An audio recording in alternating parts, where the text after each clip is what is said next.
ज्ञानेश मुळे यांनी अवतारचं लेखन आणि दिग्दर्शन केलंय।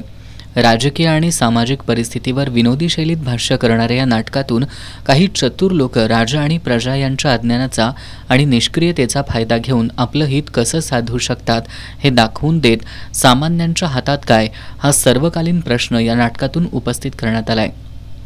हे नाटक एक ब्लॅक कॉमेडी आहे आणि सध्याच्या सामाजिक परिस्थितीवर ते भाष्य करतं। विनोदी ढंगानं जातं, पण यातला जो सामाजिक आशय आहे तो खूप गंभीर आहे।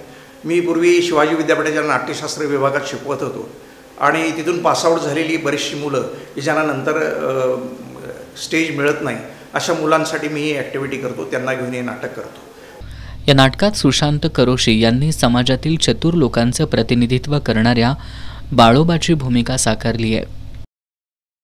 आजच्या समाजामध्ये जी काही अंधश्रद्धा असते त्याचा वापर करून इतर लोकांना कसं फसवलं जातं आणि त्यातून आपलं जे उद्दिष्ट आहे ते साध्य केलं जातं आणि जनता, सामान्य जनता ही जनताच राहते, त्यांच्या हाती काही लागत नाही, अशा पद्धतीचा हा माझा रोल आहे। प्रणव खांडेकर यांनी या नाटकात जमीनदार आणि प्रधान अशी दुहेरी भूमिका साकारली आहे। अवतार नाटकामध्ये मी प्रधानची भूमिका करतोय, प्लस मी जमीनदाराची सुद्धा भूमिका करतोय।